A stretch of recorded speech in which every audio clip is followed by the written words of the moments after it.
throughout his life. But at the very end, he began to feel that it is still duality. The experience of oneness has still not happened. It is lovely, it is delightful, but two still remains two. Someone loves a woman, someone loves money, someone politics. Ram Krishna loved Ma Kali. But love was still divided in two. Still the ultimate non-duality hadn't happened. And he was in anguish. He began looking out for a non-dualist, a Vedantist, for someone to come who could show him the path. A Paramahansa named Totapuri was passing by. Ram Krishna invited him to stop with him and asked, "Help me have the experience, the darshan of one." Totapuri said, "What's difficult in that? You believe there are two, so there are two. Drop that belief." Ram Krishna replied, "But dropping this belief is very difficult. I have lived with it throughout my life. When I close my eyes, the image of Kali is standing there. I drown in that nectar. I forget that I am to become one. As soon as I close my eyes, there are two. When I try to meditate, it becomes dual. Help me out of this." So Totapuri said, "Try this. When the image of Kali is before you, pick a sword and cut her into two." So Ramakrishna said, "Where will I find a sword?" What Totapuri told Ramakrishna is what is in Ashtavakra Sutra. So Totapuri questioned Ramakrishna, "Where did you bring this Kali image? Bring a sword from the same place and cut her into two." Totapuri explained, "Kali is imaginary. Kali is an embellishment of your imagination. Through nurturing it for your whole life, through continuously projecting it in your mind for your whole life, it has become crystallized. But it is just imagination. Not everyone sees Kali when they close their eyes. After years of effort, when a Christian closes his eyes, Christ comes to him. A devotee of Krishna closes his eyes and Krishna comes to him. A lover of Buddha closes his eyes and Buddha comes to him. A lover of Mahavir closes his eyes and Mahavir comes to him. Christ doesn't come to a Jain and Mahavir doesn't come to a Christian. And the reason is only the image you project will come. Ramakrishna's effort was with Kali, and that image had become solid. It became so real from constant repetition, from continuous remembering, that it seemed Kali was standing in front of him. But in reality, no one was standing there. Ashtavakra tells us consciousness is alone. There is no second here, no other. So Totapuri tells Ramakrishna, just close your eyes, raise the sword and strike.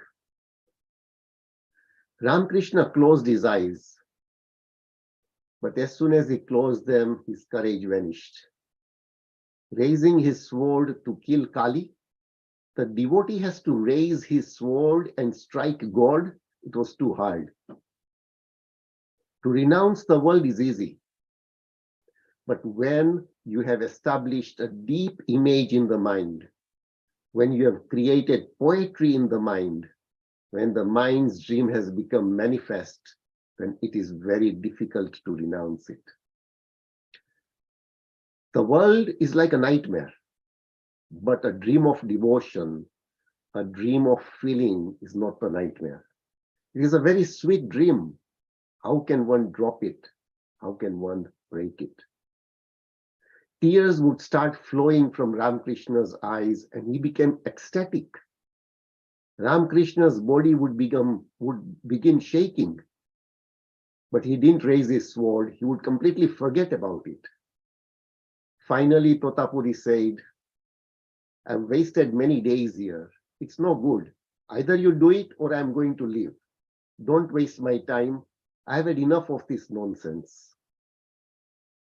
That day, Totapuri brought a piece of glass with him, and he said, when you begin to be absorbed in delight, I will cut your forehead with this piece of glass.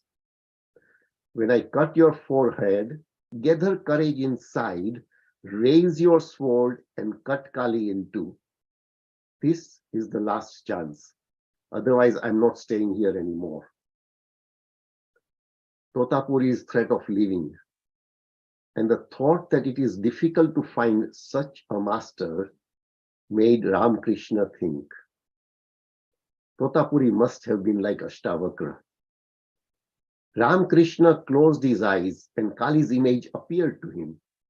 He was about to bliss out. Tears were ready to flow from his eyes. Overwhelmed joy was coming. He was about to become ecstatic. When Totapuri held his forehead and where the third eye chakra is, he made a cut from the top to the bottom with a piece of glass. Blood began to stream from the cut. And this time, Ramakrishna found the courage. He raised the sword and cut Kali in two pieces. When Kali fell apart, Ramakrishna became non-dual. The wave dissolved in the ocean. The river merged into the ocean. It is said that Ramakrishna stayed immersed for 6 days in this ultimate silence. He was neither hungry nor thirsty. There was no consciousness of the outside, no awareness. All was forgotten. And when he opened his eyes 6 days later, the first thing he said was, the last barrier has fallen. Ashtavakra in chapter 1, verse 16 says, you are pure consciousness, the substance of the universe. The universe exists within you. Don't be small-minded. Ashtavakra is telling us that you are alone, that we are alone. No one is our companion. When I say no one, the body is not our companion. It doesn't last forever. The breath is not our companion. The thoughts are also not our companion. The soul, the Chaitanya, is alone. There is no companion within. Husband, wife, family, friends, and beloveds, none are real companions. There is none who is near, none who is really related. To be near is only an outer phenomena. From within, no union can be made with anyone. Ashtavakra says you are alone, void of action. So the first question that arises in our mind is the question of karmas, of acts. So if we ask Ashtavakra, he says you can be liberated right now. And if we ask Ashtavakra, what will happen to the fruits of our actions? What will happen to the sins of our lifetimes? How will we get released from them?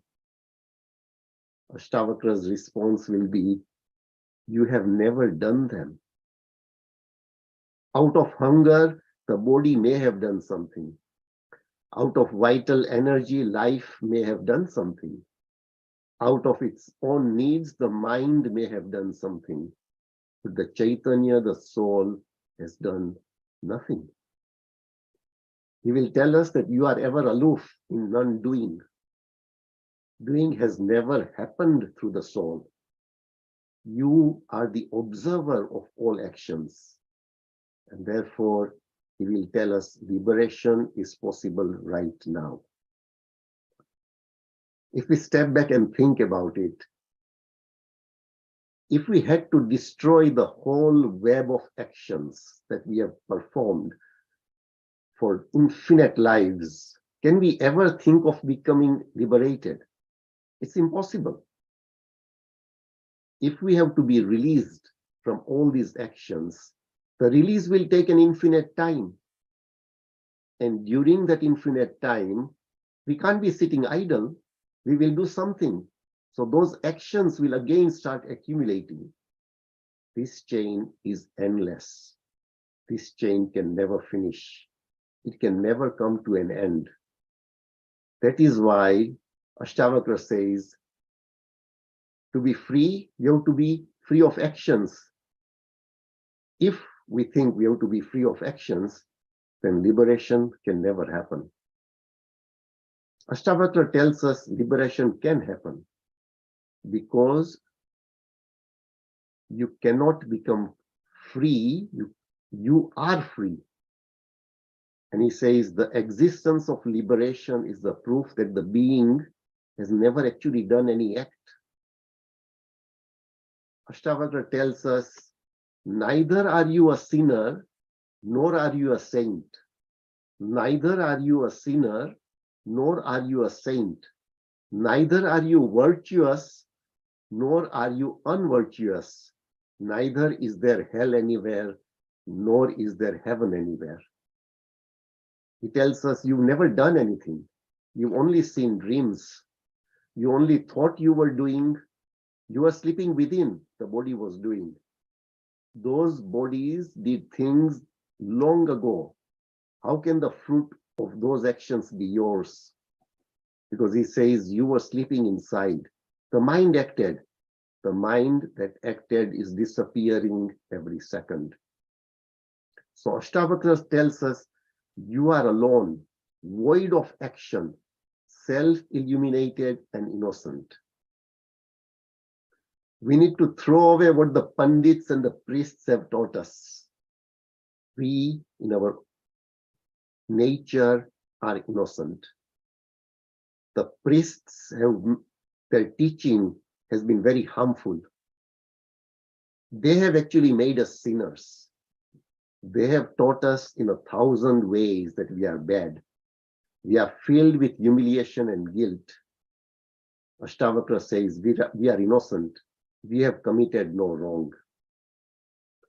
Now the two paths, yoga and Sankhya, the yoga and path of awareness will become clear that they are completely different. The ancient name for the path of awareness, of becoming a witness, is Sankhya. Sankhya means awareness. And what does yoga mean? Yoga means sadhana or techniques.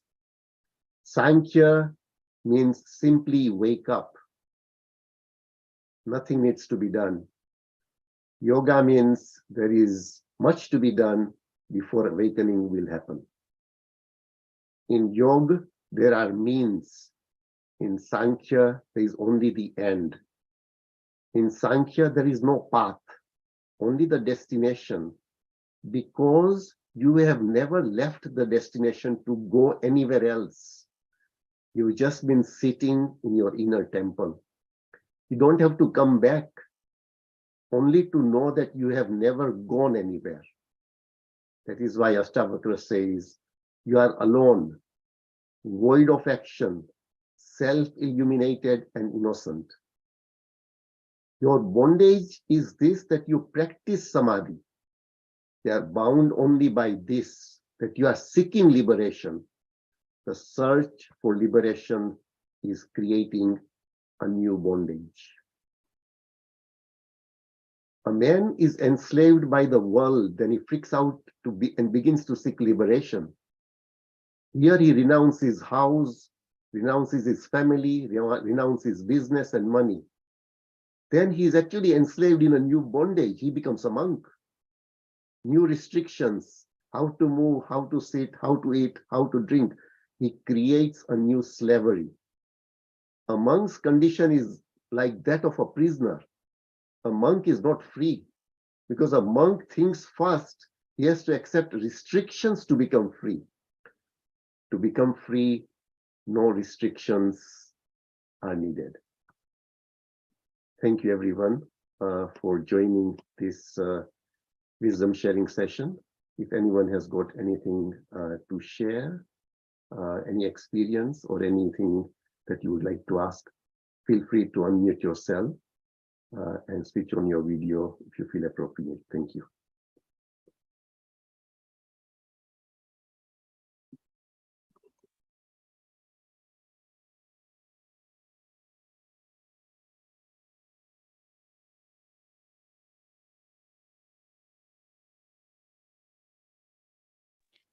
Hi, Dinesh ji. This is Bala.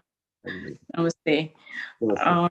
I'm just wondering, for Ramakrishna, he took so long, even though he's such a, in that path for so long. Is this because of that strong devotion he got attached to that? Is that upasana and devotion that attached to that figure? Yes. So he was obviously, he had devotion. So he believed in dualism. He believed in Kali Mata. So the issue was that actually prevented him from becoming one or realizing or awakening that there is no other. So it was hard for him to think that it is only one. Yes, it was very hard. And that is things that we've also gone through. I was a monk, and literally, you leave the world, but you create a new bondage. And there were like 500 of us in that organization, and we are all creating other bondages. And from childhood, we were led to believe that there is this God, this is this image, etc., etc., etc. And then it took me a very long time to break that bondage, because it's what you've done all your life with full devotion. So that is what happened. But luckily, it's good that we come across enlightened souls and scriptures like Ashtavakra Gita that help us drop the incorrect. And also the situation creates in such a way that you'll be far away and you get cut from that. Yes. And if you are in organizations or cults, they make you believe that if you believe there is only one, then it's blasphemy and it's this, and they'll start persecuting you and everything else happens. So it is very good that in this day and age, we are just able to talk about oneness so openly. Yeah. Mansoor was a Sufi saint, and he started talking about Anal Haq Lagata Ja. Anal Haq meaning I am the truth, I am the ultimate. And when he said that, the Muslims just killed him. So, in that day and age, or even in societies today, in some parts of the world, if you say this, utter these words, obviously, they will kill you. Yes, the same thing happened to Jesus. Jesus said the kingdom of God is within. Yes. And at that time, people didn't believe, because of the kingdom. Yeah. Thanks a lot. Wonderful. Wonderful. And Jesus just said, know thyself. And people throughout the history of this mankind, priests and pandits, all they teach us is you are a sinner. Now, if priests and pandits teach us you are a sinner, their business continues to function. Their organizations will survive because people will donate money to them. They have not realized the truth. If they realize the truth, how can you utter that you are a sinner when everything is one? So when people tell us or brainwash us, condition us that you are a sinner, it is important for us to realize that this guy isn't realized. So don't listen to him. Yeah, that is how the conditioning happens. Yes. Yeah. Yes, and that is how all of us have, at some stage or the other, wasted or spent years in trying to then break that conditioning. Yeah, that's true. Rameshji, thank you. Wow, Dinesh, it was very beautiful. The coincidence today is as well. This morning we had story reading about Paramahamsa Ramakrishna because today is his Jayanti. And and then today, this story I have not heard in the past. Wow, it is so deep. I mean, to find such a master who said, I will cut you, and then he is cutting him so that then he gets that courage. It's really, oh, wow. Very, very fortunate to listen this story today. And even the fact that later he just reminds for 6 days, forgetting everything, going into the oneness state, into non-duality. And what was the last statement he said? You The barrier has dropped. Barrier has dropped. Yeah. Wow. So beautiful. So beautiful. And then continued with Ashtavakra. Wow. So fortunate to be here among all of you and then listen this. Wow. Joyful oneness words. Thank you. Thanks a lot, Dinesh. Thank you. Thank you, everyone. Namaste.